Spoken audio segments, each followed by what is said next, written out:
mudukundire twongere kubaramutsa kuri BOX TV. BOX TV ni iki? BOX TV ni televiziyo nshasha en ligne. BOX TV mu majambo yose ni business online gushirako X. Iyo X ni salimit.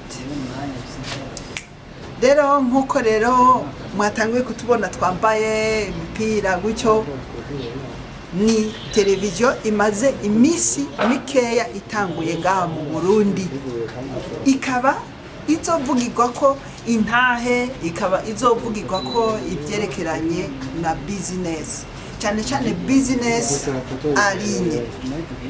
Muri ibyo rero muzobona ko na business izokunda kuhasha, business yitwa X-Paging.